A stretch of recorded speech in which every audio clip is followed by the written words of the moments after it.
Hey everyone, so some of you who watched my live the other day might have heard me talking about making a bit of an investment into our, there we go, RGJ, into Prescott Portrait after, we've done a lot with the RGJ channel. I thought the same as that, before monetization and things, we still invested before it got to that stage. Obviously you can see in the background my first commission there. But I just wanted to show you guys what I've gone and invested in. So I've had my delivery come today. You are, I suppose, getting a look here at one of the first things, which is a new unit, just to try and contain everything. It also spins around, hopefully making it a lot easier just for me to grab what I need. But I thought I would go through what I've treated myself to, and hopefully some of it will make a difference when it comes to the drawings, just upgrade to things.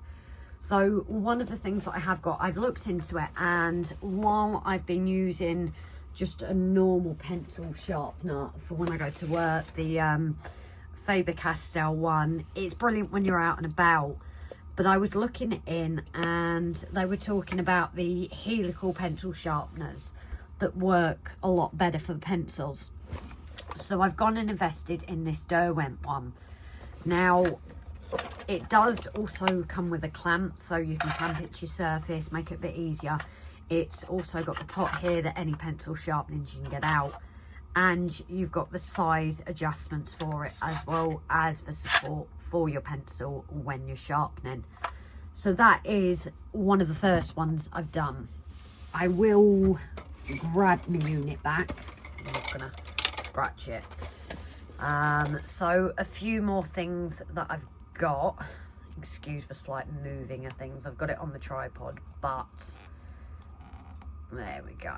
So one of the other things I've gone and got is, again, another little mini pencil sharpener.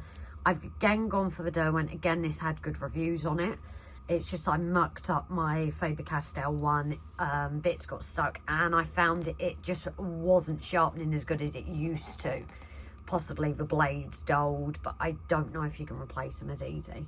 So I just thought I'd treat myself, because this one also can get quite messy as well with the collections in the bottom, as you can see on the actual sharpener itself. Another thing I've invested in is more blending stumps. You can never have too many of these. Again, they were in the pencil bag that had the sharpener in, and they just got completely bust. And I decided to try and fix them. It worked well with one of them. It didn't with the other. So I thought it was time just to start afresh. And I've got a whole different collection of sizes there, as well as some more, wrong drawer, as well as some more smaller little handheld ones here as well. So I'm gonna try, see if it goes well, and have like a section for the darker blends, like darker, that 8B, 6B, that kind of ones, and then maybe the 2 and HB, things like that on one side as well, just so I'm not having to accidentally use it to blend and it's too dark. I've got my little magnets here as well. Those that know that I'm always losing the ones that Rob originally had, so I've got some bigger ones, so hopefully I cannot lose these. In the kit with some of the blending stumps, I got one of the kneadable erasers. It's something I've heard about, and without having to purchase it on its own, it means I've got it there, including a new tool as well that you usually use to sharpen or get rid of the graphite on the blending stumps. So that's that. You're seeing a power cord here because another recommendation is the electric eraser. I've seen a lot of people saying these are a lot easier to use to add details like whiskers, things like this. So it comes with a slightly bigger rounded tip. However, you do get additional ones and smaller ones there as well. And again, if you want it at like a shape of a point, you can easily sharpen it with a blade. This one, I saw pretty good reviews on the Derwent. Obviously, I'll do an update so you guys know how some of these things do work and how well they work. But this one I went for because it's also rechargeable. I've already got it and there's battery in it. I'm yet to try it, but I'm not going to try it on my commission piece until I'm happy with it. That will probably be used on my lives with other bits that I create. And I got these blending tools as well in that kit with the blending stumps. That'll be interesting to try. A bit similar, I think, to cotton buds, because they're something I use as well. We've then got a secondary pencil holder, so like the 4B that I've ended up using so much. And that. The last thing that I've got is something I've been reading into again, and so I use the Mars Lumograph Black. These are very good. They've got charcoal in them, so it's not fully charcoal, so you don't get all the mess, but they avoid a lot of shine, and I found they work brilliantly.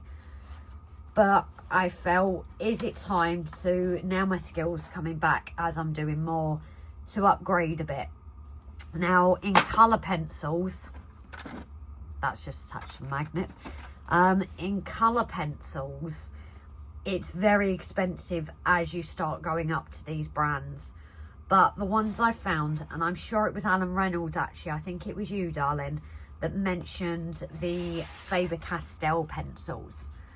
So what I've gone and done is I've got the 9000 Art series as well as the Pitt Graphite Mattes. Now, these 9000 Art set is just your standard pencils, and that's something I haven't actually been using, and I need to get back into using them. So hopefully these higher quality pencils should help. I think the case itself is lovely actually, but these are my new babies to start using, and hopefully when you're just using the Mars Lumograph Black on their own, when you're trying to get those lighter colours or even the darker ones, you don't have as much you can play with. You go straight from like one darkness to another. You don't have that in between. So I'm hoping these will help. And then you've got the Pitt Graphite Matte. Now, reading up and looking at a really good blog of it, actually, I might post that in the link. A blog about this was actually comparing the Mars Lumograph Black with these and the 9000. So the 9000, you do still get a bit of shine, but again, you can do things like matte spray varnish when you're finished, and that's all sorted. But these are, what they're saying is kind of on par and better than the Mars Lumograph Black. These don't have graphite, charcoal in them, however. There's apparently something in them that it still prevents the shine that you get. So I'm gonna do some, just have a play around with colours and see what the difference is. I think I will post that a later time. But this set comes from HB to 14B, so again, we're already a higher gradient than you are with the Mars. The Mars comes in HB 2B 4, 6, 7 and 8, where you've already got your HB, your 2, your 4, your 6. You don't have the 7, but you go to 8, but then you've got 10, 12 and 14. So it would be very interesting to see how these are on par. So I'm definitely going to do some swatches of them at a later date to try and compare. And this one actually does also come with a blending stump. I've got so many, I might just leave that one. A pencil sharpener and an eraser. But I thought it was time that I needed to invest. I've been doing this now for about 2 years again. I used to draw, but I've really been doing this again for 2 years. And like with the drawing of Nismo, I've realised that from when I've started to where I am now, I've developed in my own skill that Nismo is quite a frustration actually, but I will go on to him at a later date. But because of that skill, you know, that skill developing, I thought I'd try and have an upgrade but also treat myself. These two together I think were £28 or £38. I'm forgetting now. I will maybe edit that and add that in after, but everything I've got will be in the about section as well, so you can get the links. And I just thought I'd show you guys just for little upgrades that I've done for Prescott Portraits. So thank you all that have stayed with me at this point. But like I said, I'm going to do swatches. I'm going to use the Bit Horse drawing that I've only done one side as a comparison. So we shall see how it goes, and then maybe this will be what I use in future instead of the Mars Lumograph Black, or maybe even a combination of both. So thank you all, guys. This is where we're at. I want to thank you all for your support. You know, all your likes that you guys do, all your comments, people that have shared me out to others. It's really appreciated, because I think it is hard when you're on multi-platforms to try and bring everybody to the same platforms. So I just want to thank you all, and I'm going to head off now and actually get some drawing done this evening. See you guys later. Thanks, everyone.